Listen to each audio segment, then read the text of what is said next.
This is former TNA World Champion Raven, and you're listening to TNA Cross the Line podcast.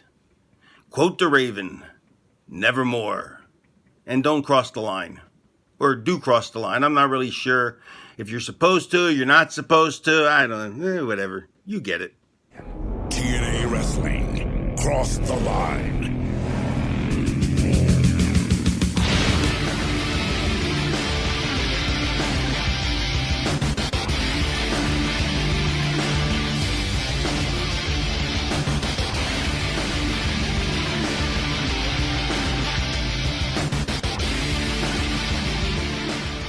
And we're back with episode 157 of the TNA Cross the Line podcast. I am Colling Jr. And with me, as always, is Dallas Gridley.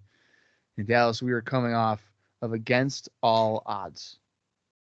That was our last episode. And on that episode, Jeff Jarrett retained the NWA World Heavyweight Championship when he defeated Kevin Nash in the main event. Big Sexy does not win the big gold belt this time around, and I know that's the WCW belt, but we'll say the 8 pounds of gold. Isn't that, or 9 pounds of gold? What is it? It's 10 pounds of gold. 10 pounds of gold.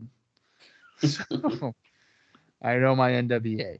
Also, the 30-minute Iron Man match between AJ Styles and Christopher Daniels. AJ won that 2 falls to 1, and he did so in a sudden death overtime. And then lastly, that I'm going to mention right now, we have a number 1 contender for the NWA World title. And that would be the Monster Abyss when he defeated Jeff Hardy in a Full Metal Mayhem match. And then Jeff Hardy kind of had like a temper tantrum on the floor. But maybe there'll be a note on that in today's notes. I don't know. Yeah, dude, we're gonna break down Against All Odds like we have been doing for all these monthly pay-per-views. So it'll be a little bit heavier in the beginning of the episode, but I'd say the Abyss Jeff Hardy stuff is probably the most interesting notes coming out of this pay-per-view. So I'm definitely really excited to talk about that. Well, what I'm really excited about for today's episode, the February 18th Impact, is that we are going to see Triton. That's right. It was announced that Against All Odds via a video package that Triton was coming, and boy was he coming, because he's coming today. Or at least we're told. That's what we're told. So the man formerly known as Ryan Wilson of the Red Shirt Security is back. Allegedly. Hopefully. Who also, what was his other name that we were referring to him as for a while? Titus, right? Titus, yeah. And that was even as soon as they started Impact, they had Titus and Johnny Fairplay walking around Universal with Jimmy Hart. And he had a mask on. He had a mask on, right? So, and we haven't seen that, but yeah. We will we'll see what happens with that, man. I'm really curious. But yeah, we'll break down the rest of Against All Odds here momentarily. Yeah, we got lots of fun stuff to talk about. As always. I'm sending Bob teases on Snapchat last night. He ignores me because he's pretending he's sleeping, but he wasn't because I saw him on Facebook. And see, that me being on Facebook doesn't mean that I am awake. Oh, okay. I think that's important.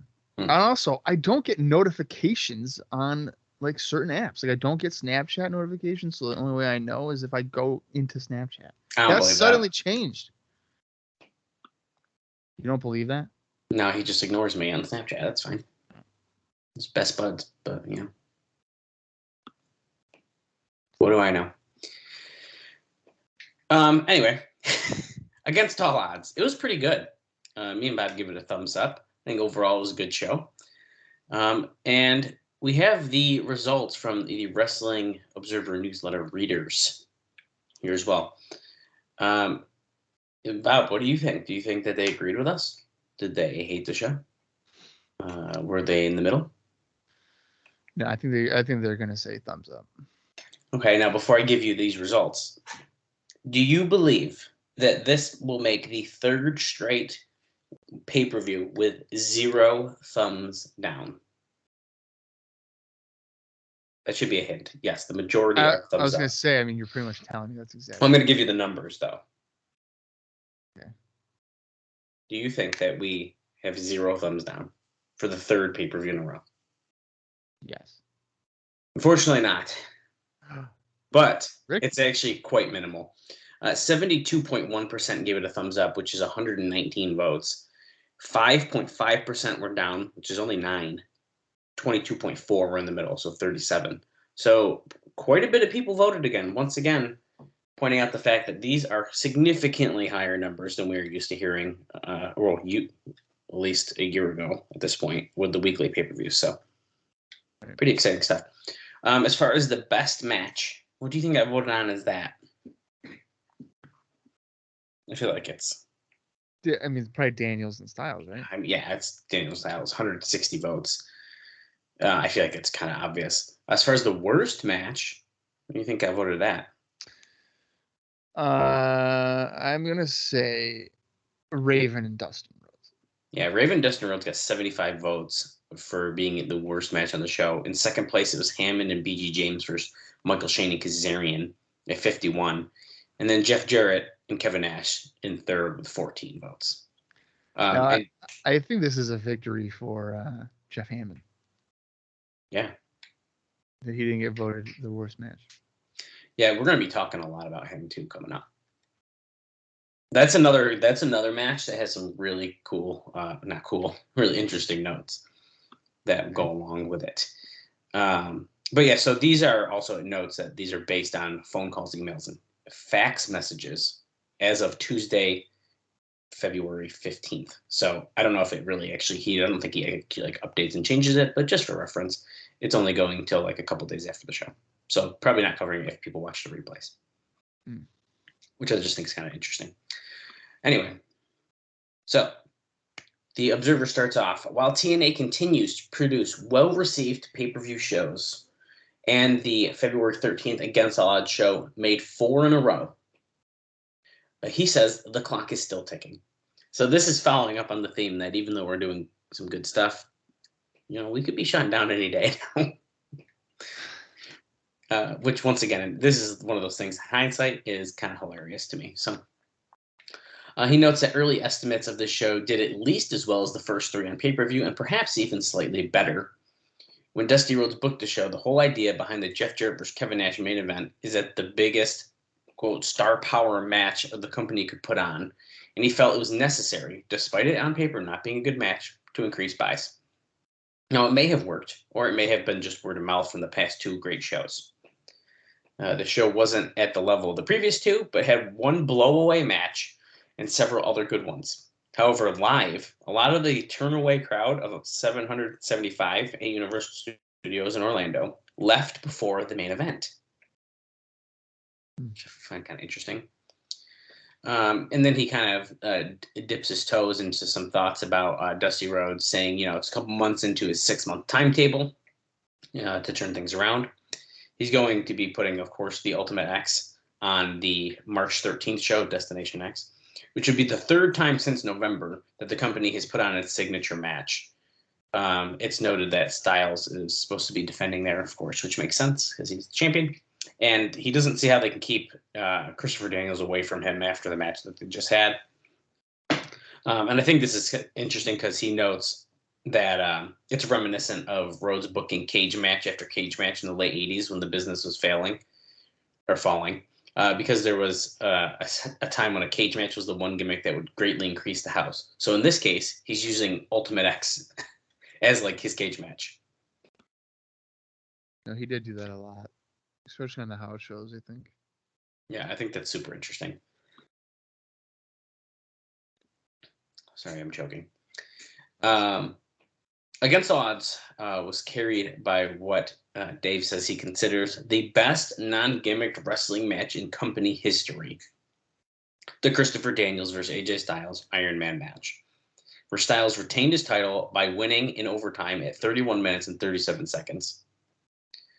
But he notes that history has also shown Iron Man matches which are memorable because of their length, and this is so interesting because Bob brought up this point while we were watching the show, usually aren't that strong at the box office and are difficult matches to work because the crowd knows there's no finish coming until a set time. Which, when you're watching an Iron Man match, nothing really can happen until probably the last 5 minutes. Well, right, and he said it was the best non-gimmick match. Yeah, so he's considering it. Well, because there's not, I guess, like items and stuff like that, since it's That's just. still technically a gimmick. I agree, but I see where he's coming from. Like weapons, I get. Yeah, that kind of stuff. And there's not like a weird stipulation of some kind. It's just like you have to wrestle for this long. Yeah. He says, still, this was the main event for the live crowd, and as we already noted before, there was a lot of talk leading into the show that this should be put on last in the main event slot. Now, in the end, Rhodes wouldn't consider the idea of that X Division title match to be put ahead of the NWA title match. It almost worked, as even though you could see splotches of empty seats in the Jarrett Nash match if you were looking for them, but he does point out they weren't obvious, so you'd really have to be looking for this. They worked a great match when you consider Nash's limitations. Still, the reason the crowd was so hot was because they hate Jarrett so much, but in the wrong way, that they badly wanted Nash to win. When he didn't, the mood of people leaving was horrible. Time will tell what that means, but in reality, they need to get the title off of Jarrett. Jarrett and Nash wasn't a draw to begin with, and of course, we've heard the rumors that DDP is going to, or is supposed to potentially fight Jarrett, and he notes that. But it's not like DDP versus anyone on the roster is going to draw either. So even if DDP is the guy, it's not going to really work. He says the funny thing is, based on the match with Nash and how he carries himself in promos, that from a mental standpoint, Jarrett has more of what it takes to be champion than anyone else on the roster. The problem is, no matter what pulses he brings to the table, or pluses, excuse me, he brings to the table, he doesn't have the charisma, and he's been champ so long that the fans resent it because they know it's his show. He simply can't be champion right now. So, really laying it out there. Got to get the title off Jarrett. I have a feeling it's not going to happen for a while. You have to, though. You got to get it off of him. Yeah, that's some rough stuff here. It's because, I mean, the long running joke is like that TNA was a vanity project for him to be the main event guy and be treated as such, and he forced it onto everybody. Right. So, which I mean, kind of at this time, it kind of feeling like that, does it not? No, it does. Yeah. Yeah. It absolutely does. And as we've said before, we both like Jeff Jarrett. It's just a lot. For like, you're watching, if you found this company for what we're going on, technically it's not full year, but third year, right? Yeah. Holy crap. Or fourth, technically, because 2002 was half of it. But you know what I mean. Anyways, if you've been following it. He's had a few months not having the belt, but then it was just AJ. Well, and we just, a couple weeks ago, we mentioned it was something like, I forgot how many weeks or whatever out of the whole time that he's had the title, and it was something ridiculous. So kind of talking more about those several hundred fans that were turned away from the show, which is like crazy. It's become big enough that some who didn't get in, that they were in tears at the entrance. Like, people were very upset that they could not get into the show. Many more of these fans hung out around the front, and when Nash and Jarrett brawled out of the building, that was to pretty much give those people something to see. So those fans that we saw didn't follow them out of the building. Those were fans waiting to try to come in. And so they kind of were like, let's give them something. And they brawled out there, which I think is actually kind of cool. That is pretty neat. And so they were out there for the duration of the show. And Dave notes that perhaps waiting for people to leave so they could maybe get in, is that does happen sometimes at TV shoots. And he points out that maybe it's time to start charging admission for pay-per-views, although I don't think that would work for TVs. TVs, no. But pay-per-views, I think you could. If you're turning away hundreds of fans and people are crying outside because they couldn't get in, I don't know. I have a feeling they might pay. Yeah, I would have to think so. And I mean, like I said before, they should just maybe try to find a bigger venue. Yeah. For the pay-per-views. I think so. But yeah, here we are. We're stuck at the impact zone. Yeah. A big thing that I can't believe about losing who knows how much money, even if it's only of course. I can't believe Bob didn't bring this up in the opening, but that's fine because I'm going to bring it up now. The show also had the debut of Monty Sop, the former Billy Gunn. Oh, fuck. I forgot to... And Waltman. Yay! I was about to say that. Now, of course, as of now, Billy Gunn does not have a name. And Sean Waltman, who... So, yes, no, he does have a name. Yes, it's Nin. No introduction needed. You know course, who I am, but you don't know why I'm here. It's basically the same idea. Yeah, it is. It is. And yes, Sean Waltman has returned, who both ran in during the main event. Waltman had injured his back apparently 2 nights earlier in Tijuana, taking a bump in that hard ring in his first match in months. He was hurting bad to the point where the day of the show, they didn't even know if he was going to be able to perform. And he was actually in a wheelchair in the hotel the morning of the show. Jarrett himself was really happy Waltman got the big crowd pop, which may have been more because he helped Nash as opposed to Jarrett. But and he says he's happy about that because Rhodes was not nearly as sold as Jarrett was on Waltman being brought in. As things broke down, I'm just going to call him Billy Gunn. I'm not going to call him Sop, but Billy Gunn was called the man formerly known as Billy Gunn. He interfered as a heel to help Jarrett. They were disappointed in Gunn's crowd reaction, as noted, but Waltman helped Nash after that. Waltman was dressed like a raver or street corner drug dealer, and not in a babyface way, but more of a heel way. That is what Dave Meltzer writes.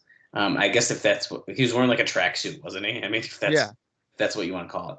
Although he did insult the last time he wore a tracksuit also, and he also called him a raver, I think. So yeah, he did, yeah. This is not like a new insult, but I was like, what the fuck? BG James also stopped his longtime tag team partner from using an object. Perhaps they might go with a Jeff Jarrett and Billy Gunn and someone else against Waltman, Nash, and BG James as the main feud. He says, although I don't know if anything is definite, as we've still heard talk about putting the New Age Outlaws back together. The negative of this show was that, good or bad, when it was over, they created no obvious matches you want to see for the next show. At this point, it is imperative that the booking leaves you with something to look forward to. Well, see, I don't think I agree with that. I think that from leading into the show, that if Nash didn't win, that we were definitely going to be getting Paige and Jarrett. I think that was pretty obvious too, right? Just from the interaction. Now that Nash has lost, considering that Billy Gunn was involved, I wouldn't be surprised if there was a Nash Billy Gunn match, which sounds weird on paper, but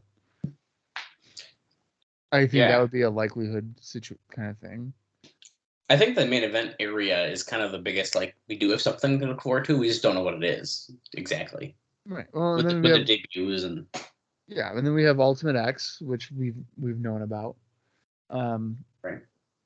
I guess we really wouldn't know what Waltman would be doing. Yeah. At this point, but I disagree with him saying that we have no idea. Like, there's nothing to excite for. I think that there's definitely options and, kind of piecing together the potential matches. No, I mean, I kind of think so too. I lost my spot. Okay, so this next one is a big one. And then we have one more. We have this and like a second mini part of it. And then we're going to do a very quick breakdown of the show with Dave Meltzer's star ratings, which I always find very, very curious about. Yeah, I love it. It's my favorite part of doing these pay-per-view shows, post shows now. Okay, so there was one major incident backstage stemming from the planned Jeff Hammond and BG James versus Michael Shane and Kazarian match. This is a good one. This is a good one. And I feel like we sort of talked about it during the show in a way that we thought this could happen. Okay, so Michael Shane and Kazarian were really upset about having to get pinned by Jeff Hammond. Shocking. Which I think we mentioned something of like who's going to get pinned by Jeff Hammond and that kind of stuff. They complained a lot, and management blamed it a lot on Shane Douglas, who is considered Michael Shane's mentor, which I think is still like crazy. They blamed it on Shane Douglas? He got in their ear about it? Yeah. Yep. So as they believe that he made a bad situation worse by telling them that it was BS for either of them to get pinned by a 48-year-old 40-year-old race car announcer. It got mad enough that Jeff Jarrett was considering firing Douglas and maybe even Michael Shane and Kazarian. The feeling is that Hammond is a major player at Fox Sports, knows the president of the network, and this is something to win brownie points with the network in the quest to get the Monday night TV show that is their big dream. Other wrestlers told them that in wrestling, this wasn't a big deal and it's part of the business. For what it's worth, because of Hammond, they got a USA Today mention of the show and the company, a mention on some of the Fox auto racing shows, and we'll have a segment covering it on the Speed Channel down the road. Dave says, I don't think it sold one buy, but nobody expected it would. I think the feeling is part of building a brand is getting the brand name out there. And then the kind of thing that kind of follows up with this in a way is the other thing that is in danger of happening is the more prevalent locker room cliques, as you're noticing with Shane Douglas starting shit. Basically, you have two groups of stars and ones who were names from like the Monday Night Wars era who have the name recognition, and the guys who can go, like AJ Styles and America's Most Wanted, but who most people have never heard of.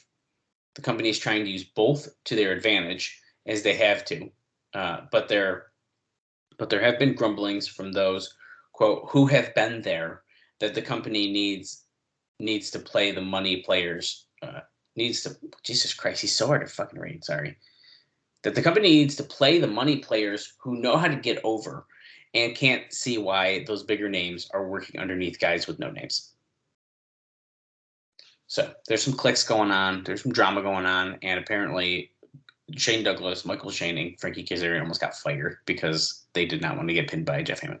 Well, here's the thing. Realistically, if you're a wrestler, you just kind of be reminded that it's not real. It is an entertainment. It's a show. Mm-hmm. So you losing to Jeff Hammond, it's part of the show. Right. And I don't know, like you can't really take it that serious. I'm not sitting here saying like, oh, I don't see Kazarian as a believable contender for like the X Division title now because he lost to Jeff Hammond, and it wasn't even a Jeff Hammond. Like, yeah, he won with the elbow drop, but didn't like BG James like drop him or something? I think so, and that's why I feel like it's not a big deal. Yeah, so I wouldn't be really worried about it. Yeah, but like I said, some big drama coming out of that. That would have been hilarious though if they all got fired because of the Jeff Hammond match. Yeah. We're gonna head into those breakdowns now, and you're probably wondering, well, where's the note about Jeff Hardy and Abyss? Well, we'll talk about it when we break their match down. So don't you worry about that because it's pretty fucking interesting. But before that, I did say I'd be saving the dark match notes that were happening on the pre-show that does not exist apparently anywhere. So I will read those in their full since we did not get to actually watch them. The first one had Pi Delta Slam as Team Trinity in the battle to find out which woman can sleep with the Dream, as Dave says. They beat Lex Levette and Buck Quartermain. Pi Delta Slam are... I'm sorry, this is just what he wrote down. Pi Delta Slam are two fat wrestlers who are well known on the local indie scene, also as Bruno Sassy and Big Tilly. A lot of fans knew them and cheered them heavily, even though they were supposed to be heels. Sassy gave Quartermain a spine buster, and Tilly, who looked to be about 350 pounds, got the pin with a splash off the top. So that was the first match. And then the second one was Team Tracy, which is just our favorite team ever. Ron and Don Harris, and they were referred to as the Disciples of Destruction. Big R and Big D. That is what they were referred to as. Well, they destroyed Mikey Batts and Jarrell Clark in 3 minutes and 12 seconds. This was also a total squash to set up Tracy's team versus Trinity's team, originally scheduled for the dark match. So it was supposed to be Team Tracy versus Team Trinity in this, and then they essentially are setting up for that now instead. To meet some, so they're going to meet at some point in the future. The Twins looked very good here, as they were aggressive and their offense looked great. That was even more amazing considering how bad they were looking when they were taken out of the ring by TNA, and both should have some ring rust. So he kind of talks highly of them, even knowing that they were not very good when we saw them last. Well, they haven't been good since 1986, so that doesn't really matter. I agree with you. Anyways, so that's that. There's not really much to say. So let's get into these matches, man. I'm not reading obviously the whole thing because he breaks down the full match. I pulled out some interesting notes and usually like the finish and the star rating. So Elix Skipper pinned Petey Williams in 7 minutes and 58 seconds. He notes that this match started good but fell apart toward the finish. He said there's a lot of talk after the show that this exposed what a lot of people knew, and that Skipper is best served as part of a tag team, and how much being Daniels had protected him. I disagree with this statement, but yeah, what is he talking about? Totally disagree with this. Also, Skipper pulled out a new finisher, which we don't have a name for, I don't think, do we? Or do we do? And I don't remember it. It was Kryptonite Crunch, as Bob says. Yeah. But Dave notes that it's Nova's Novocaine and Mike Modest Reality Check. In case you guys don't know what the Kryptonite Crunch is. I thought, he's the Novocaine. Nova's Novocaine. I thought he called it Kryptonite Crunch. Maybe he did for a while, and then he switched it. I think he did. I could be wrong, but I think he did. I'm going to go with you. I don't care. He gave that match, by the way, 1.5 stars. Okay. I mean, I don't think that was 1.5. I think it was a good opening match. Yeah. And it was like, okay, this is a good way to start on the pay-per-view. I agree. And I really don't agree with the whole Skipper needs to be in a tag team. Totally disagree with that shit, dude. Ridiculous. Totally disagree. I think Skipper's one of the highlights of TNA at this time. I agree. Jeff Hammond and BG James beat Michael Shane and Frankie Kazarian in 5 minutes, 33 seconds. Heyman wasn't over in the least, but I've seen a lot worse celebrities in the ring. At one point, fans were chanting, "We hate NASCAR" at him. NASCAR driver Brendan Vaughn came out with Hammond. I honestly do not remember that happening, but there he was. You did? Yeah, that's what I'm saying. I don't remember seeing him. I don't remember that either. The finish saw Shane superkick Kazarian as Hammond moved, and Hammond did the goofy "I'm a race car" run around the ring, drop the elbow for the pin. So this was so Kazarian got pinned after a superkick by Shane. Right. So it wasn't directly because of a Hammond move. Hammond did a move, but the impactful thing was from somebody else. Which, if you think about it, kind of makes them still look good because it was Michael Shane's finisher that put out his partner. He gave that match 1.25 stars. Okay. He notes that with no Johnny Fairplay, the goofy show-long segment was a lawyer called Mr. Daggett, who was played by Office employee Tim Welch. But what's so goofy about it is that he's frequently done ring announcing, so the fans live and even on TV would know who he is, which you and I both said that's the ring announcer who used to be JB when JB was gone. He was trying to threaten legal action against Dusty Rhodes on the behalf of Jeff Jarrett, saying that if he uses the guitar, he loses the title. And Rhodes refused to back down. And he says, "I think that this was a scene from a John Wayne movie, seriously," which I'm not going to be surprised about that at all if that's the case. Isn't that like a Dusty thing to do? Probably. Like, I'm going to get a Western movie influence. I think we talked about that a while ago on something else. I just can't remember what. Okay, next up. This one gets a little messy too, but Raven pinned Dustin Rhodes in 8 minutes and 20 seconds.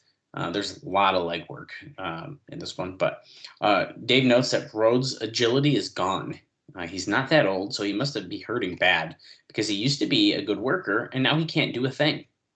Raven got the pin using ropes in a bad match. It was so bad that when Raven came to the back, Jerry Jarrett jumped him and started screaming at him for ruining the show.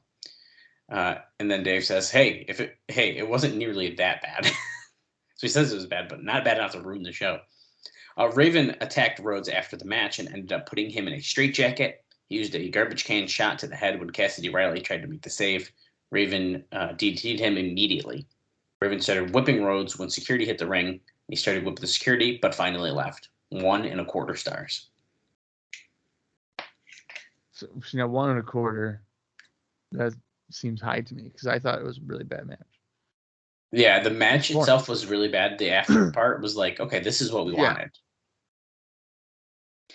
We did see that latest Ryan Wilson video. His new name, Triton. Bob already mentioned this. He's dressed up like a 7-foot Green Lantern. Apparently, live, the crowd laughed when they saw his name, which you can tell how that's going to be going. Yeah.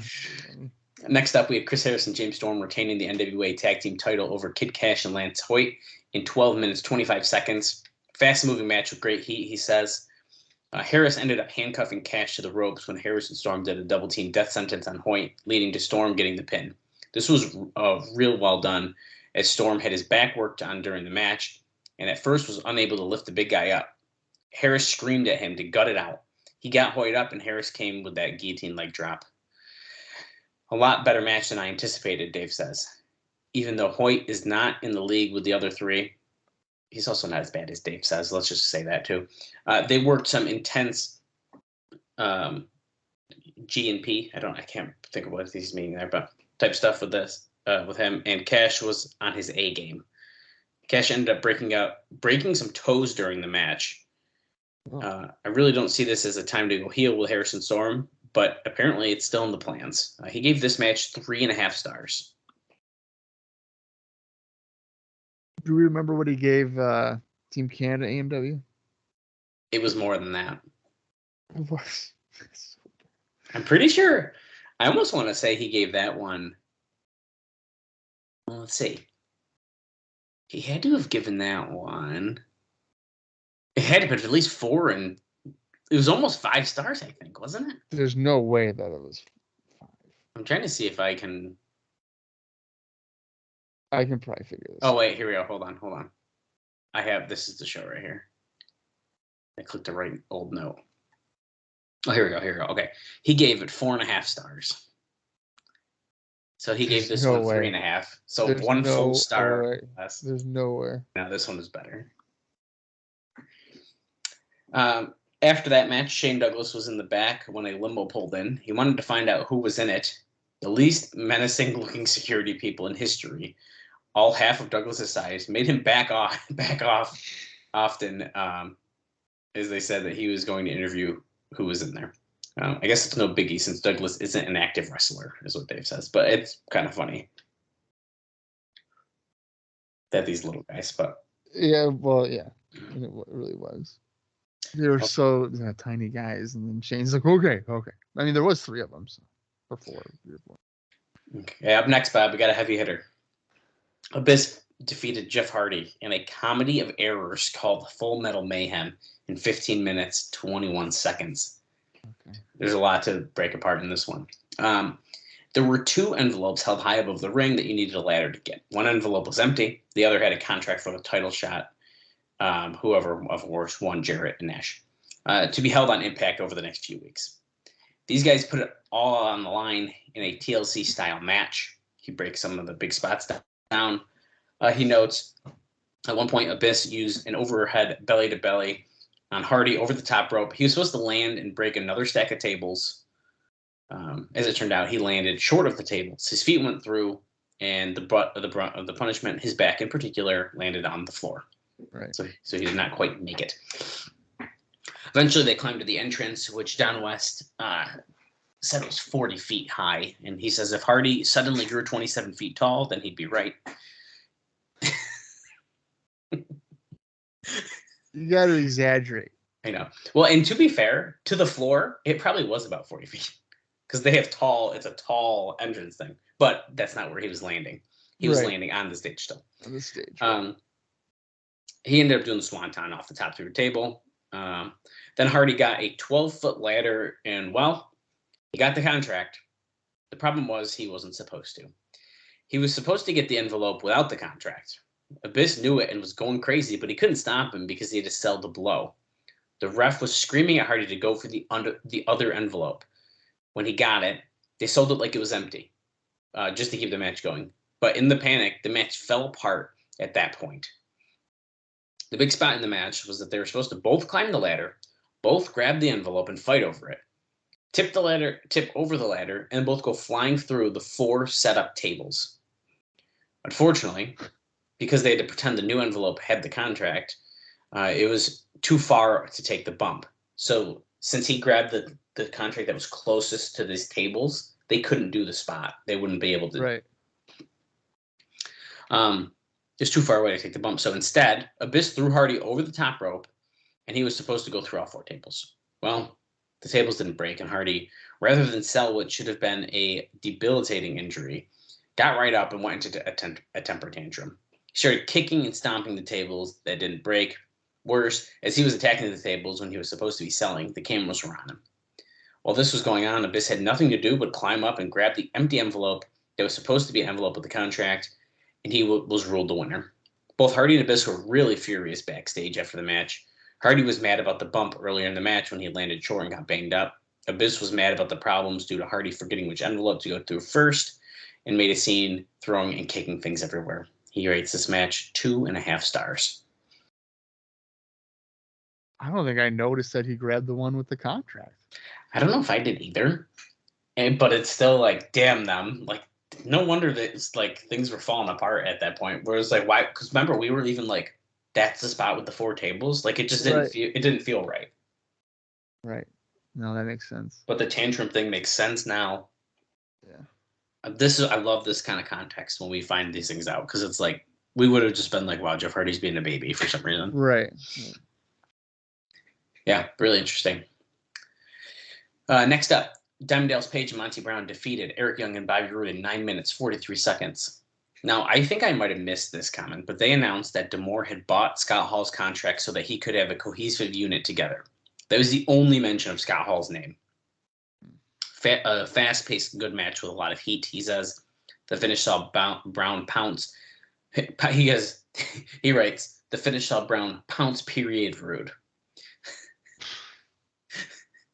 Knocking him out of the ring. DDP used the diamond cutter on Young, who was sitting on the top rope for the pin. He gave this 3 stars. 3 stars for that? Yeah. Oh. I do think it ended up being better than we expected, though. So. Yeah. 3, yeah. Next up, AJ Styles retains the X Division title, beating Christopher Daniels in 31 minutes and 37 seconds of a 30-minute Iron Man match that went into overtime. Now I'm gonna tell you, he's gonna really talk this one up. Both men were fantastic out there. Daniels was clearly the ring general and was aggressive from start to finish and never tired. Styles tried to do one of the world title matches, more of a world title match than an X Division style match, and was great at it. This match really shut up critics of Styles who think that he doesn't do what he doesn't do in some matches because of the style of those matches, revolving themselves around high-flying and flashy spots, means that he can't do a long-term selling-based match.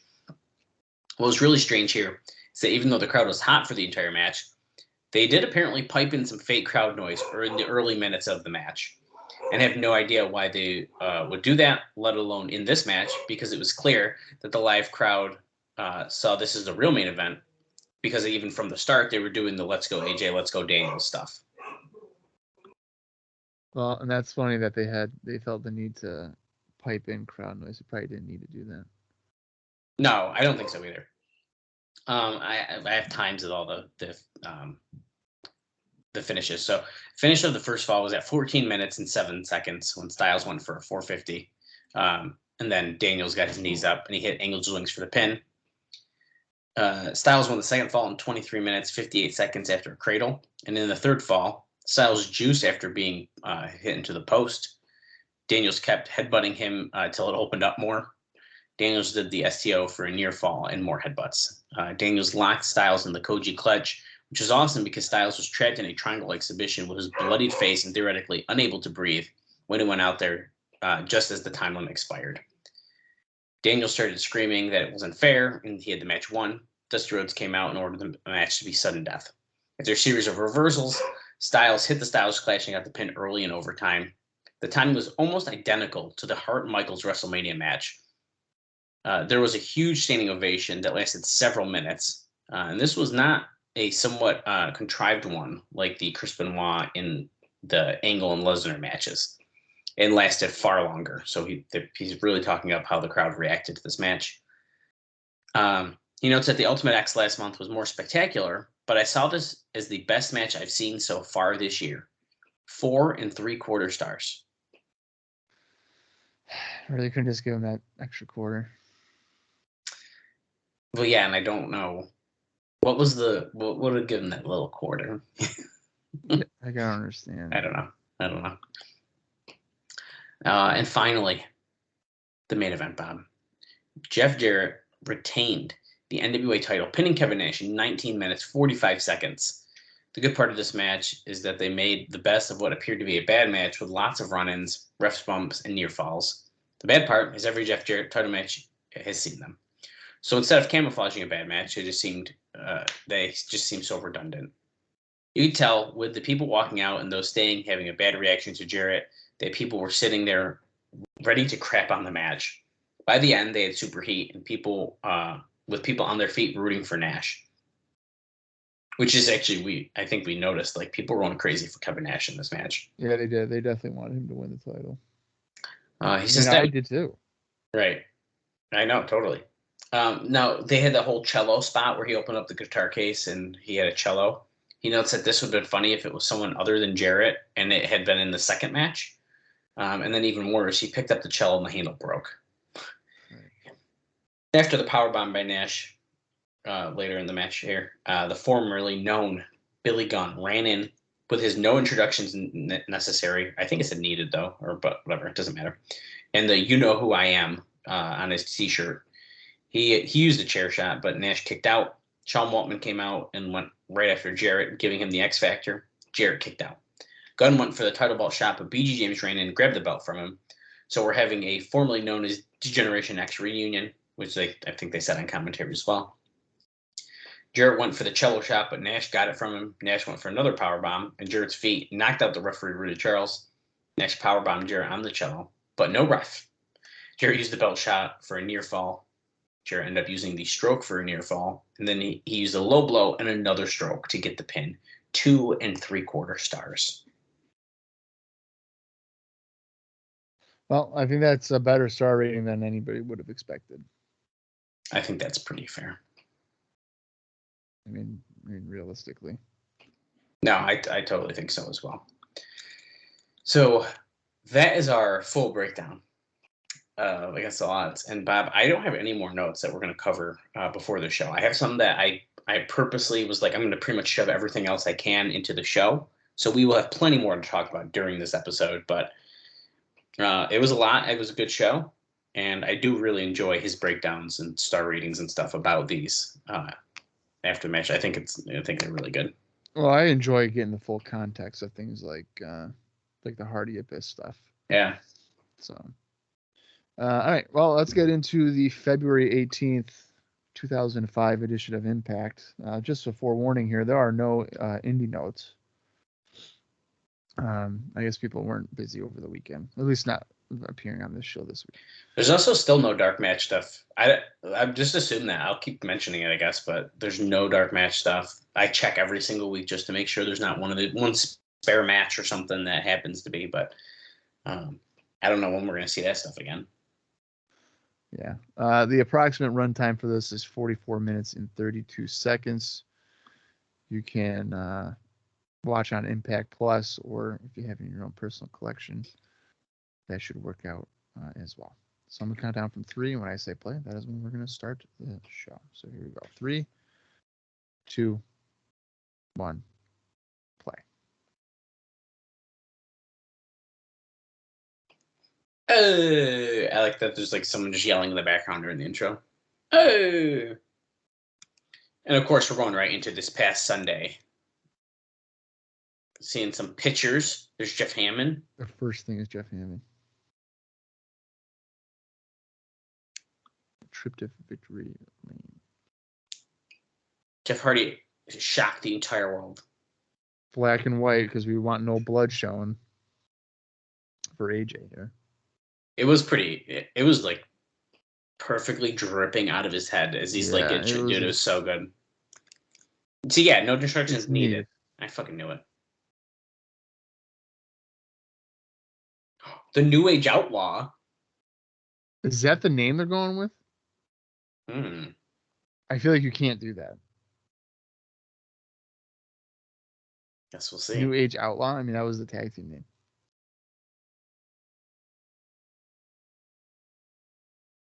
And now,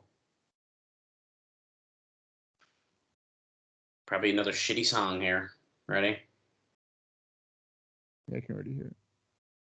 It's fucking stupid.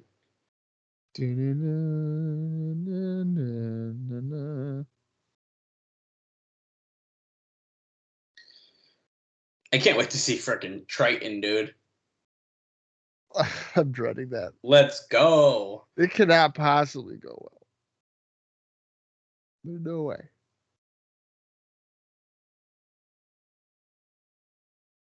Oh, a major announcement.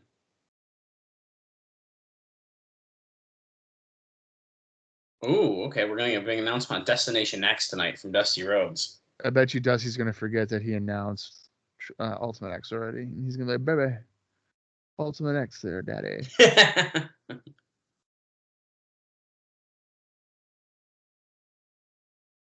From ringside.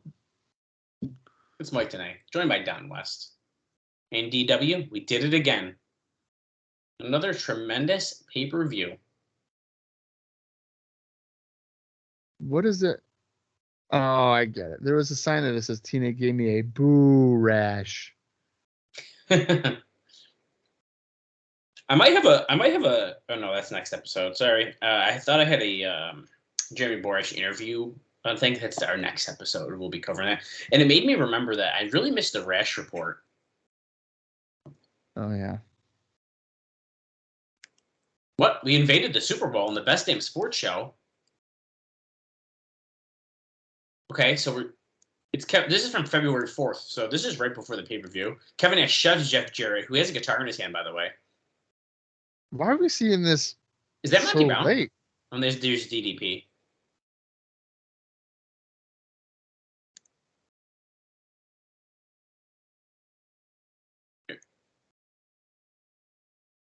Oh, he said next Sunday you're gonna be Kevin Nash's bitch. He goes, "You just said that?" Yeah, I just said that. Okay, so Jeff Jarrett walks away. Oh wait, he just went for a guitar shot on Nash, and then DDP kind of just took it for him. He kind of moved out of the way and put himself in the way.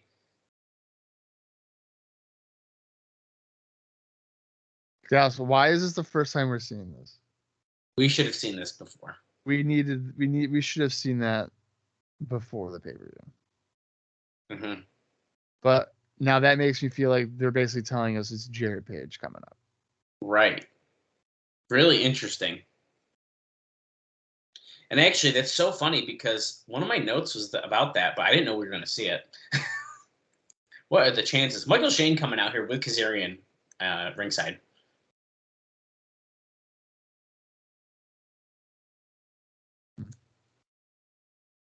That is very bizarre. The next couple weeks. Ron Killings and actually the whole crew, the whole 3 Life crew. But Ron Killings looks to be in action. Yes, They're noting that we're going to have some X Division shootout matches over the next few weeks, and this seems to be one of them. Why? Ron Killings is considered X Division now? We'll be following up on that soon. What? Are you serious? They're moving him out of the heavyweight to X Division? The guy is well, I guess X Division is Jarrett. No limits. No limits. Right. Where my dogs at? Where they at? Woof, woof, woof, woof.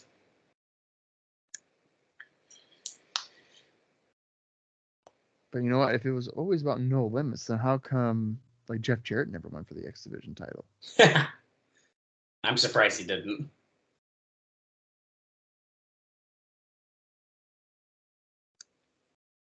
Okay, BG is introducing his brothers in arms.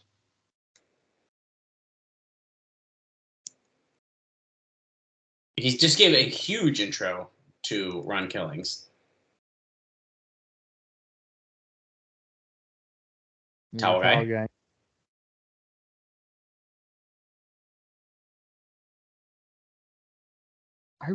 That blows my mind that they waited, what,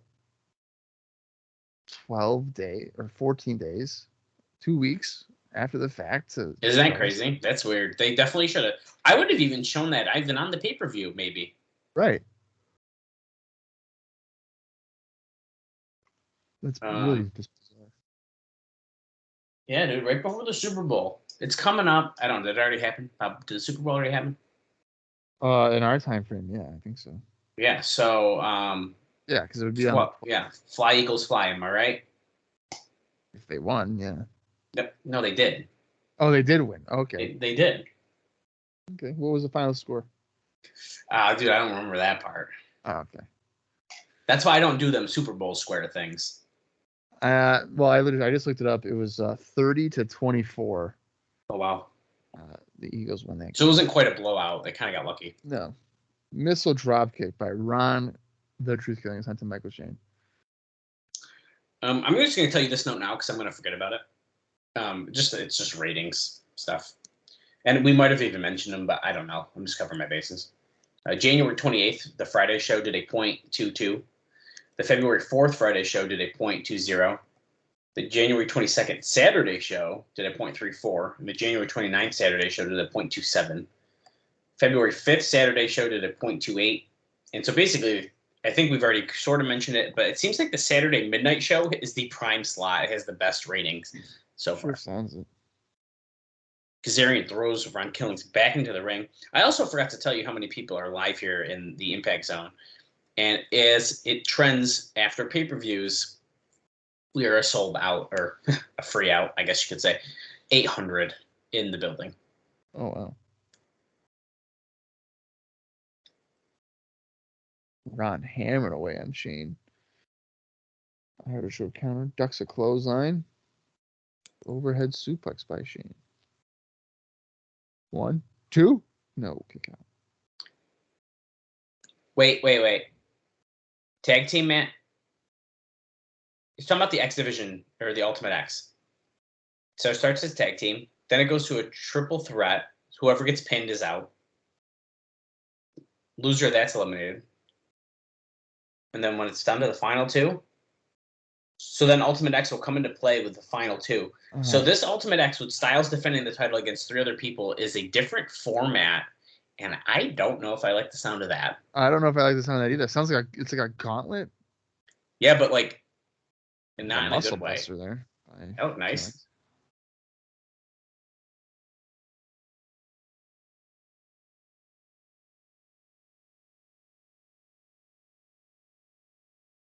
Do you think Ron stole that move from Samoa Joe or what? No, Samoa Joe falls back. Yeah, but do you think he just stole it by going to the No, I don't. I don't think Ron Killings know who Samoa Joe is at this time. He probably doesn't. Oh. Spring duck under. Heel kick. Yeah. Kind of a lame heel kick. He kind of got to his belly button. Not quite his head like you normally It does. still hurt. Oh, I'm sure. I don't want to get kicked in the stomach. Kazarian up on the rope. Killings going for it. Hangs him over the top as the ref's checking on Michael Shane. But don't worry, Michael Shane kicks him in the gut. Goes for a suplex, but Killings over the back. Pushed him right into Kazarian. Knocks him off the apron. He's going for that axe kick. Boom. Scissor kick. That should do it. 1, 2, 3. So do you think Kazarian and Shane are now going to be getting punished a little bit for throwing a hissy fit and then... I mean, one of your main X Division guys just lost to essentially a tag team wrestler. Yeah, but what in the world of TNA, what is like higher, being a tag team wrestler or being an X Division guy? I don't know, when you have them walking around saying that they're the best, like 2 of the best X Division guys. I feel like at this time the X Division is bigger. Look at that weird 3D graphic of the ring. Ultimate X returning to pay-per-view. Destination X Sunday, March 13th. Now, that being said, it sounds like I'm talking shit about Ron Killings. He's a former heavyweight champion. Former tag team champion. But I see what you're saying, though. It definitely could see that he might be getting some punishment and losing some matches here. Yeah. Okay, so Shane Douglas interviewing Christopher Daniels. Hey, how's it feel to be a little short against the champ? At the end of 30 minutes, you were beaten. You were unconscious. He was. I mean, Daniels should have won the title.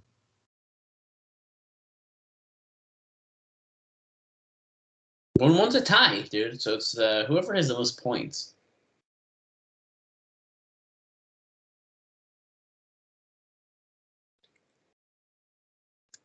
So he's saying, let's look at the DOA who's making all the X Division guys earn the shot.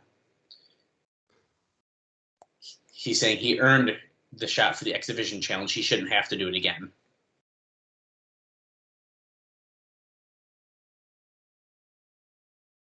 He said he will go through the X Division again to earn the shot because he can. And he will. Let's go back to the ring. Okay, who we got coming out now? Is that Lex Levette? Is that Buckhorn? I mean, is this a dream tag team? Wait a second. It is, and they're both wearing white TNA shirts. Yeah, that's how you know they're enhancement guys. Oh, this is yeah, okay, the Naturals with Chris Candido. Okay. Wait, Chris Candido could work with the Naturals wicked good. That's an interesting pairing. Out of nowhere. I like it.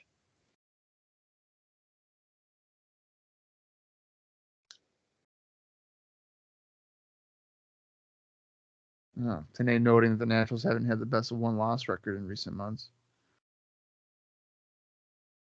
That's going to change tonight. Donwa says, I'd like to know what Chris Candido's infatuation with the Naturals is. And it looks like Chris Candido is actually just kind of their manager right in this particular match, even though he's in ring gear. So I think that's pretty interesting. Stevens and Levette starting it off here. Levette counters a hit toss, misses a clothesline, but he gets clotheslined by Stevens.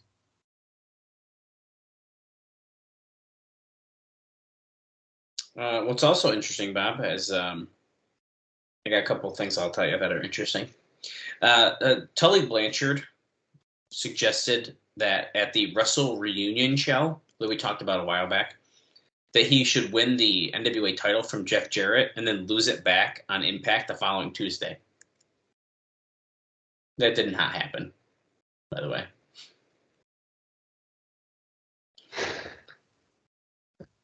So you're telling me Tully wanted to win the NWA World Title? Yeah, at Wrestle Reunion. At Wrestle Reunion, and then lose it back to Jarrett on Impact. Yeah. Yeah. And other interesting news, it's another quick one, as Chase Steven is punching Lex Levette in the face. Goldberg, he's no longer under contract to Pride, but he has nothing good to say about TNA or the Jarretts, and he has no interest in working here in TNA. Yeah, of course he doesn't have any interest. Why would he? I don't know. I just thought it was funny, so I had to bring it up. I just like that was like, he has no interest. They wouldn't be able to afford him anyway. No. And do we really want to see Jarrett beat Goldberg on? I was just gonna say. I mean, that would probably be the only reason I'd be coming in there. At our potential October pay-per-view. Right. Jarrett Goldberg, and Jarrett just beats him in like an 8-minute match. Stun gun and all. Yeah, that's what I want to see.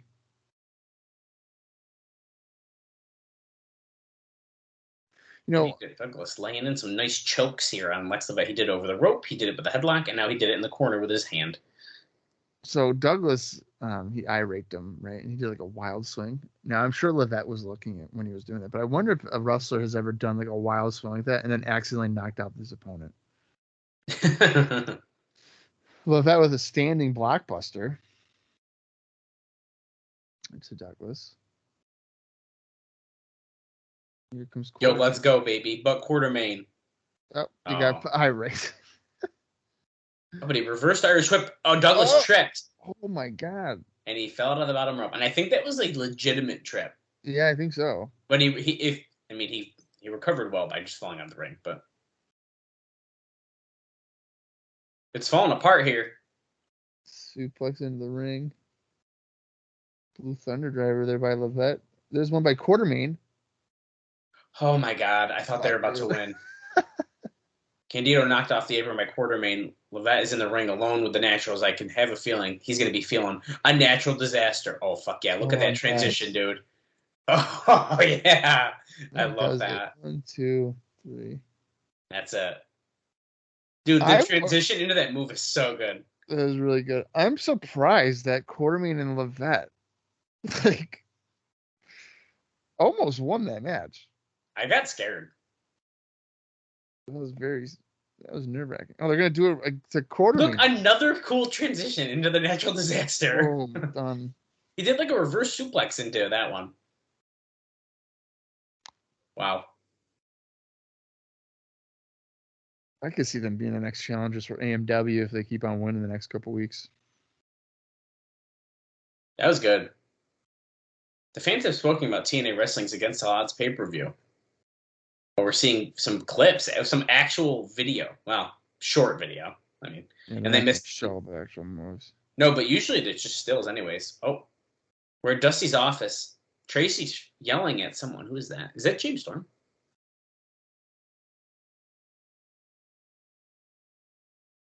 Who is that? Oh, it is James Storm and Dustin Rhodes. They were looking for the cowbell.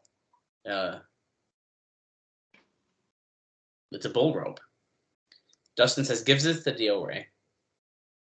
Destination X, bull rope match with Raven.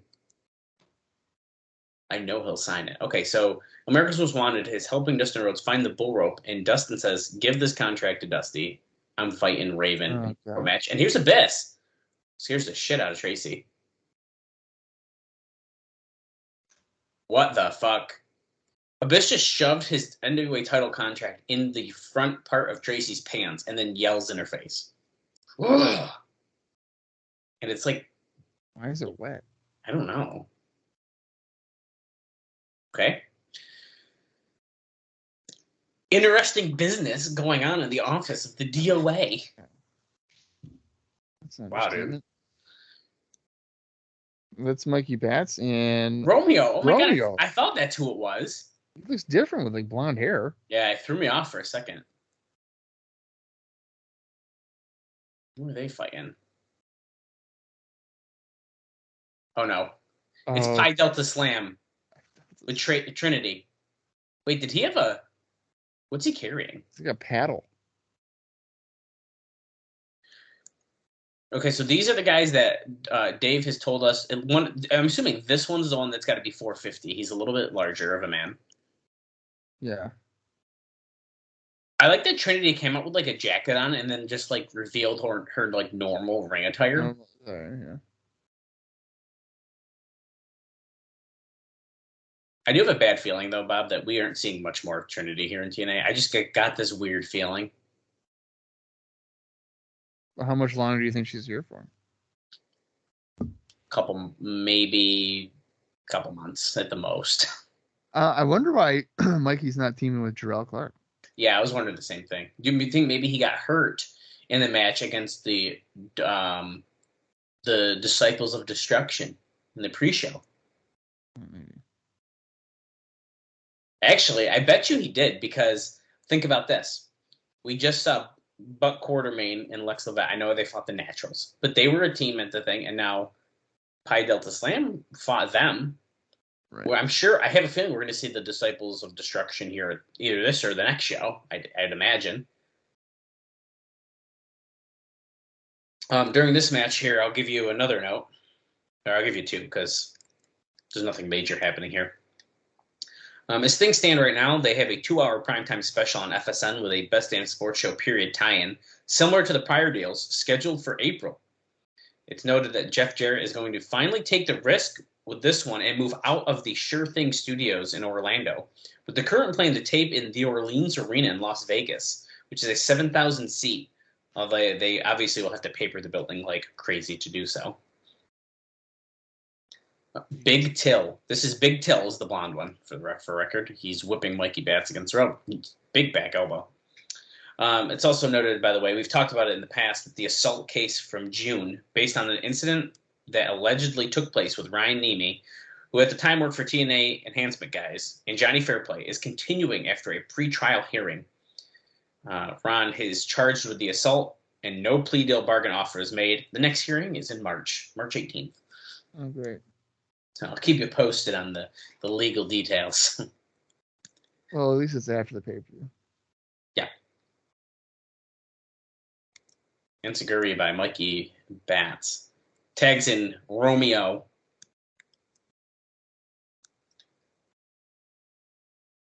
Drop kicks, but neither man even really staggering.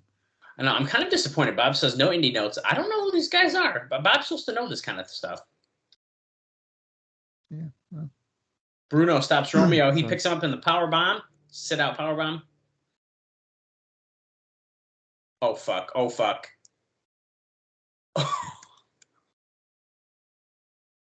375-pound splash off the top. Gets the pin on Romeo. You say 375? Yeah. He's more than 375. Chewing gum that whole match. Team Trinity kicking ass. Trinity, you're holding that upside down. I wouldn't want to take that splash, I'll tell you that. No, me either. By the way, guys, if you're following along in your own personal collection or Impact Post, we are 22 minutes, 31 seconds into the show.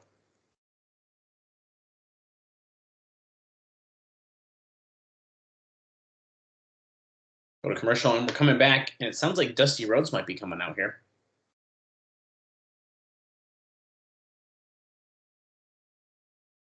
Speaking of special announcement, is he?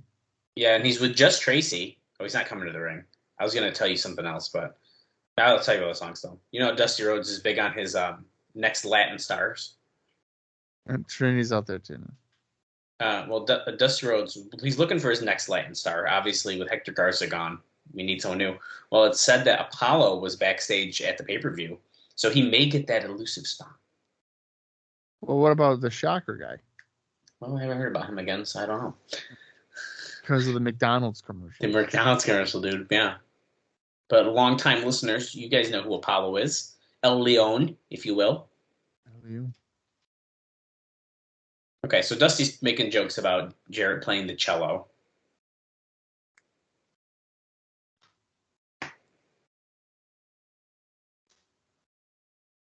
See, the big man himself, Kevin Nash, is so close to winning the World Heavyweight title.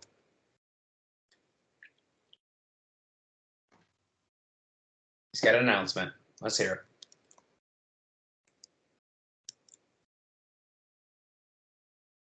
Hardy versus Abyss. Falls count anywhere in the building at Destination X. So they're fighting again. Or outside the building.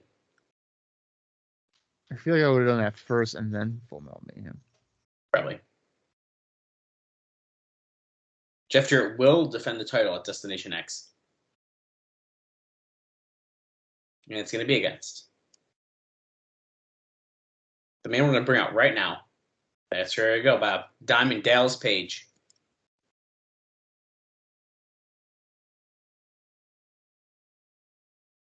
See, I feel like it should be a solid match. I mean, they had solid matches in WCW. Of course, that was 5 years ago. But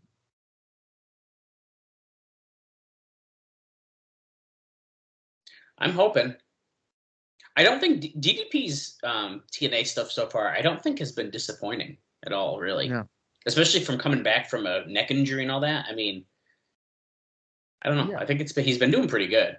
When we saw him against Raven, his like the first, I would say 30 seconds to a minute, he seemed kind of like stiff and like not. But dude, then he picked it right up. But then he picked it up, yeah. So DDP's in the ring here.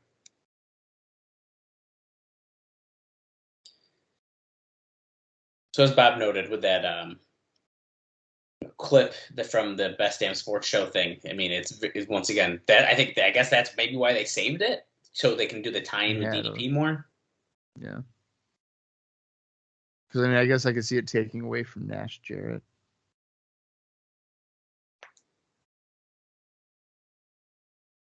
What's he got to say? Crouch chain DDP. Ooh, is that a Destination X poster right there? I think it is. I couldn't see it I know what it is, but I couldn't see it very well.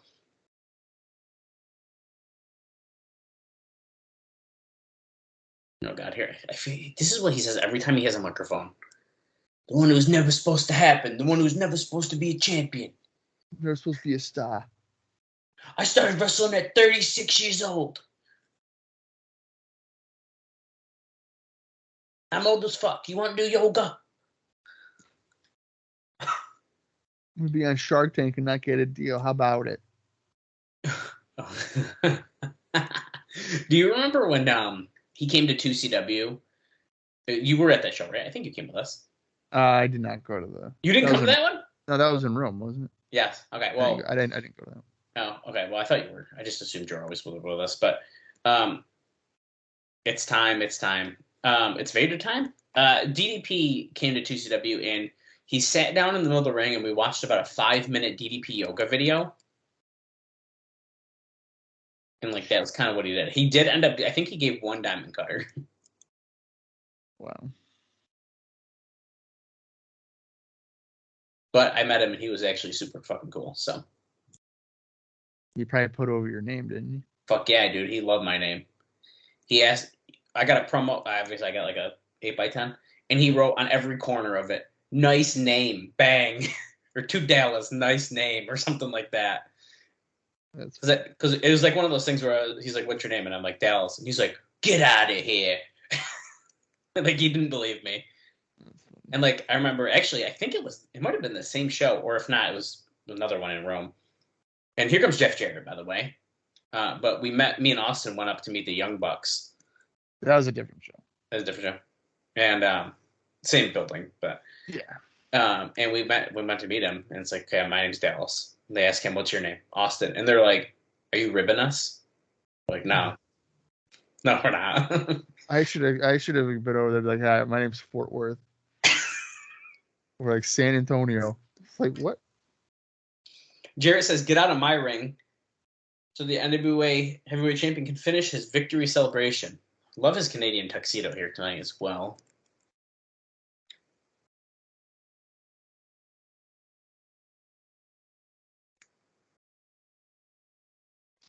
There's time. Oh, Jesus Christ. He goes, there's time set aside after every week monthly pay-per-view that the King of the Mountain lets his fans bow down to him. So after every single pay-per-view, we need to have a celebration for Jeff Jarrett, is what he's saying. I think that's totally appropriate and fair. I think it's silly that he just admitted that because it has been true. Hey, Jarrett! DDP's trying to cut him off. He just yelled. He's just like, "Hey, Jarrett." And he just cuts him off more. Easy way? Dude, I'm loving the light in the tunnel right now. I'm sorry. I'm just going to I fucking love the tunnels, and the spinning light in it is so cool. No, that'd be annoying if I had to look at it the whole show. No, dude. It ain't shining in your eyeballs like half the other shows we go to. That's true. You remember the one Excite show where the lights were literally in our face the entire show? Oh, yeah. Oh, they're showing on the screen the video of Jarrett hitting DDP with the guitar. And Jarrett comes to the ring, DDP goes right after him. Why is there a referee? Okay, now there's a couple referees. No, all they're doing three is waving their arms. Yeah, dude, they're all going like this. Yeah. Jarrett gets his feet up. He's grabbing the guitar. No. Ducks it.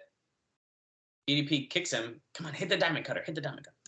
Or tease it. Tease it. The crowd will go nuts. He's not going to hit him with that, is he? Yeah, I didn't think so.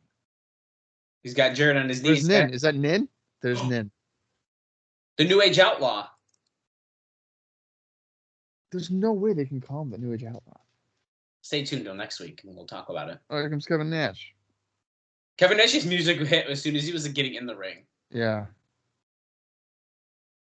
This looks like a tag team match that we'll be seeing in the next couple weeks, I would have to assume.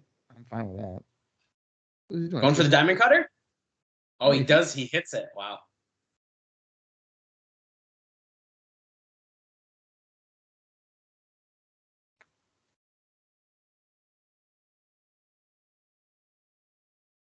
There's Billy Firehawk, by the way. I don't know if he's been The in New Age Outlaw with Jarrett is kind of an interesting pairing, I think. I mean, I don't hate the pairing. I just don't think you can call him the New Age Outlaw. They are.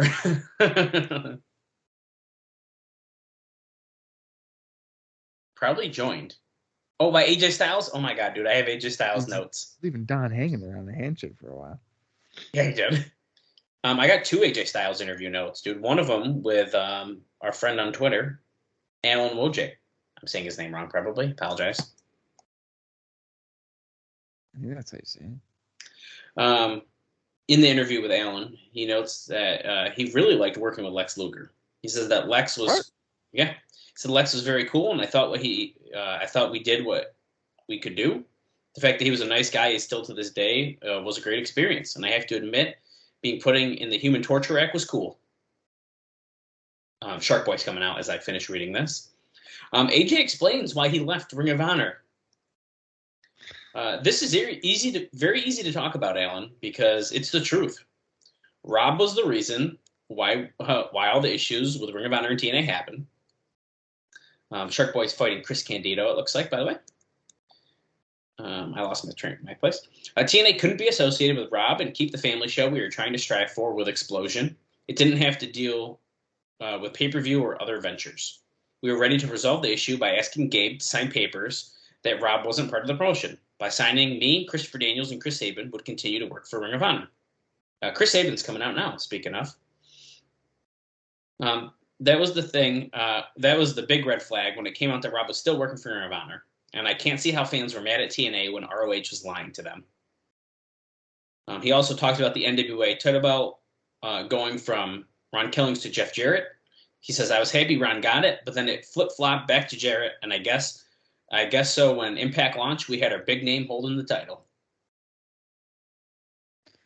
Which, of course, he's saying the right thing.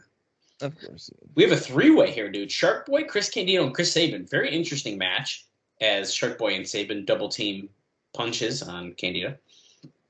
The other interview note is a little bit shorter. Very backdrop. Basically, he did an interview with the Ottawa Sun plugging the pay-per-view and noted that his wife was expecting their first child, who's a boy, on April 30th. And he also noted, very interesting, that his TNA contract expires in September. Wow. That's kind of interesting timing, if you really think ahead here. Yeah. Candido throws Sabin to the apron. Goes for the cover on Shark Boy after, I think he just hit an Enziguri. I was looking down. Hurricane Rana. Missile drop, springboard drop there by Sabin to Candido for a 2 count. And Candido did the Jeff Hammond elbow drop on Candido. And then Sabin did the same thing. Oh. This is the X Division, folks. Face buster over the knee.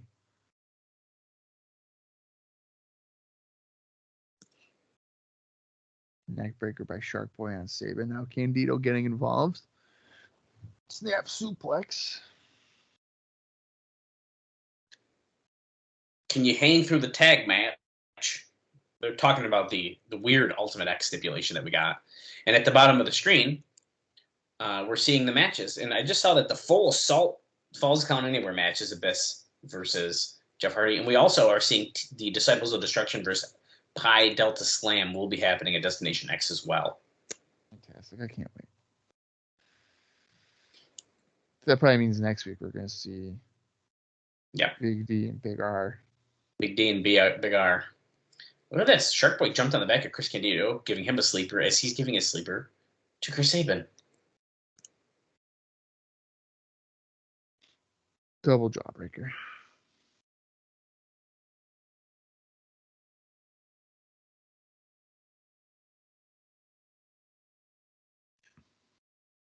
Shark Boy with some right hands that Candido in the corner, but Sabin's going to stop him. Wait a second, Bob. I'm learning something new right now. There's 2 versions of the Destination X poster. Really? The one that's on the DVD cover is different from the one that people were just holding up, I think. Holy crap. Candido flying out of the ring. No wonder I couldn't exactly tell what it was, because this is different. Going for a tornado DDT, but it's countered. Except Shark Boy. Knee breaker. Drop toe hold.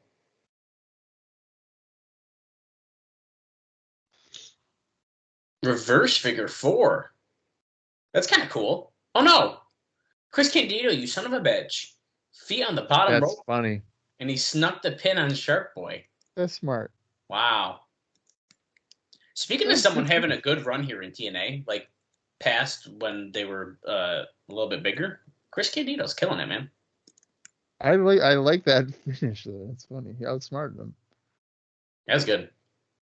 Does that mean he qualifies for the Ultimate X? I don't know if that's the case, but I think that it is certainly an advantage to potentially. Candido and Ultimate X would be freaking pretty funny to see, I think. So, Bob, check out the poster.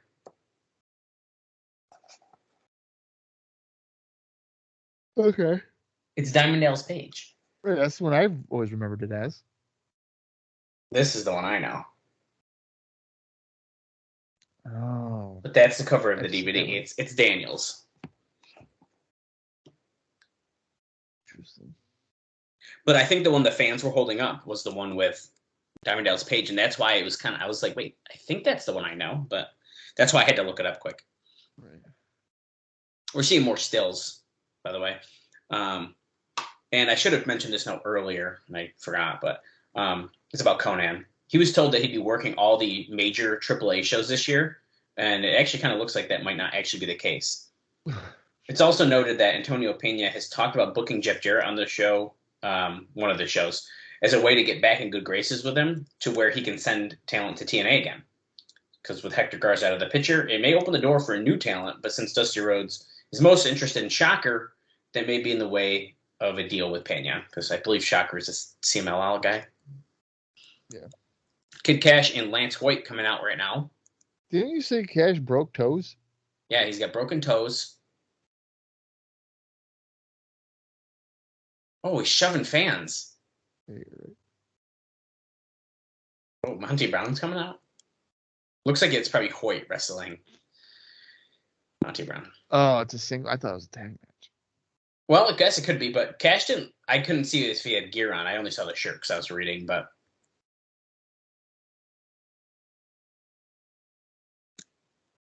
Whoa, Kevin Nash versus the New Age Outlaw at Destination X.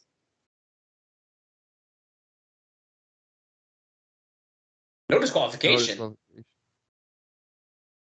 Wow. Dude, we almost know the entire freaking card already. I don't hate that. I like that you can, have several weeks of build up. Wow. I'm already excited about Destination X. I need that alpha male shirt. This is singles. Yeah, it is. I was gonna say, I wonder if that would be maybe the biggest match of Billy Gunn's career, but he did fight The Rock at SummerSlam one year. Oh, fair. That's probably the biggest one. I think I only have one more note, Bob. Yeah, and basically it's really dumb, and I thought it was just an interesting thing, and that is that at the hold on, I gotta get the date, February 14th, episode of I think it's Raw. Yeah, Raw on February 14th. There was apparently a lot of pro TNA signs confiscated. Pretty interesting. That's what I got until next week. Hey, we haven't seen Triton. Oh my God. And we're 40 minutes, 8 seconds into the show. Bob, I don't think we're going to see him. I don't think he's going to appear on the show. Unless he's like going to attack Monty Brown or something like that. Or I don't know. I would assume he's a heel. That's why I say Monty Brown. Right. Monty Brown clotheslined Hoyt out of the ring. Almost didn't get him over, but he did. Go to commercial. We're back. 6 minutes and 3 seconds left in the match. The time, at least.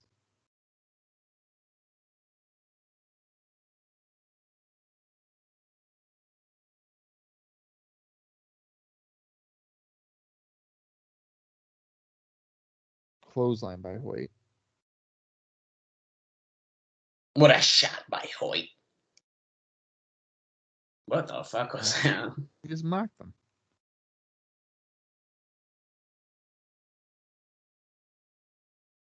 Choking. Yeah.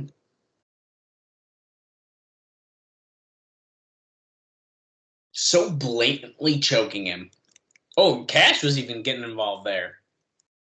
Oh, running knee.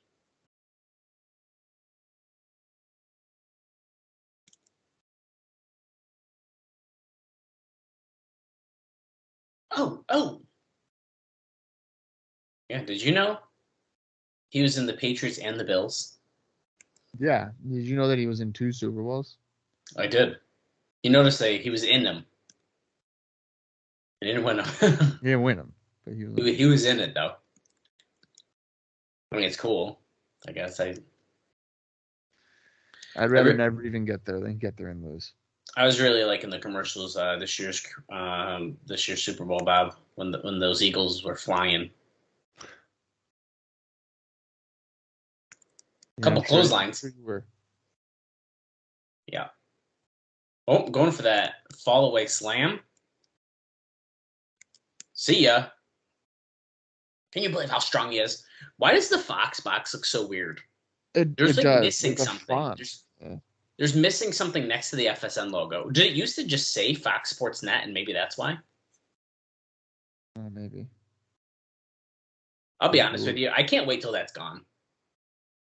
Why? I don't know. I just don't like seeing it on my screen. Well, when you have both at the top and the bottom going, there is a lot on the screen. Yeah. If you just keep it at the top, I don't think it's a big deal.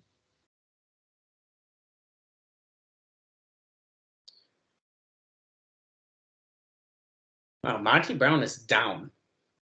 Does Hoyt have the advantage? Is he going to beat the Alpha Male, who should have been the NWA Heavyweight Champion back in what?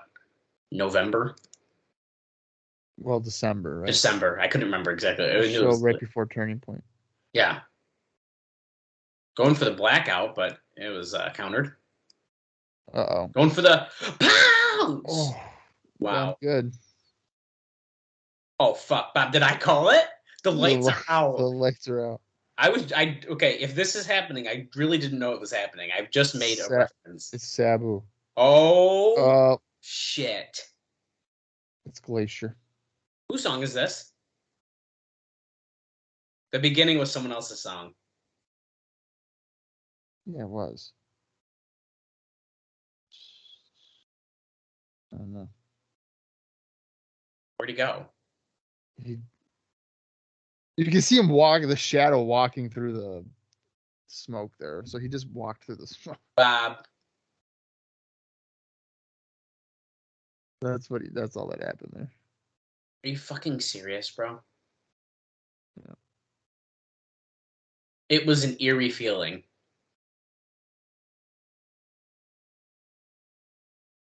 Okay. So we get there's no fit. There's no finish. No contest. And Monty Brown's just left confused. And what? Yeah. Oh my god. Well, he made his debut there. That was incredible. I mean, do you think that was potentially the greatest debut in the history of our great sport? I would have to say so, yeah. Holy fuck, dude. Not even close. I still don't know if I believe that he's gonna get in the ring at some point. Yeah. I'll believe it when I see it. But anyway, that happened. What did you think of that show, Bob? I mean, I enjoyed it. I thought it was pretty good. I feel like it flew by. Yeah. I thought it was good, and I think the best part about it is how much we know about Destination X already. No, right. Yeah. We know there's an Ultimate X. Now, we don't know everyone in it yet, but we know AJ is going to be defending it. We know that there's a special stipulation with it. We know the New Age Outlaw and Kevin Nash have a match. We know Jeff Jarrett's defending against DDP. Yeah. Biss and Jeff Hardy in the Full Assault Falls Count Anywhere match or something like that. Yep. We know Pi Delta Slam versus the Disciples of Destruction. Team Tracy versus Team Trinity. Wow. We're loading it up, baby. I'm feeling pretty good about it already. 1 week after not even a full week after, against all odds, and I'm feeling good about Destination X. Yeah, I mean, I think it's important to kind of continue the momentum. Yeah. So the only thing I'm kind of surprised about, and I guess I wasn't sure, is I almost felt like they were going to try to make it more of a full X Division show. No, they don't do that till years later, don't they? I guess so. I just assumed. Oh, and did you say Raven and Dustin in the Oh yeah, Raven and Dustin with the bull rope. Yeah. Yeah. So we've got a lot to look forward to. And yeah, you're right. I don't think they do it till a few years later. However, I don't know. I just assumed. Also, this kind of sucks though, because if Abyss fights Jarrett before the pay-per-view for the title, do you really think there's any possible fucking way that Abyss is going to win the title? Like, that's the shit that's the stuff I don't like. No, yeah, Abyss is not winning. It's very obvious we're just going to be Jarrett and DDP. It's not going to, Abyss ain't going to win the title. So, like, what's the point? Well, I wonder if him giving the contract like his way of like forfeiting it or something. I guess they didn't really say anything. Yeah, so I don't know.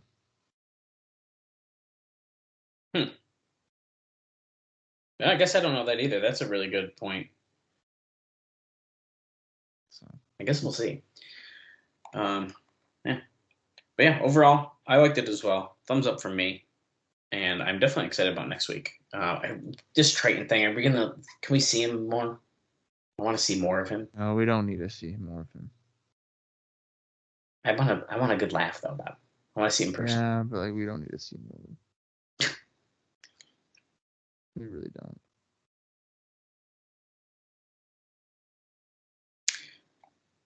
Well, we'll find out. That's all I got. I got nothing else to say. I'm excited. I want to watch next week.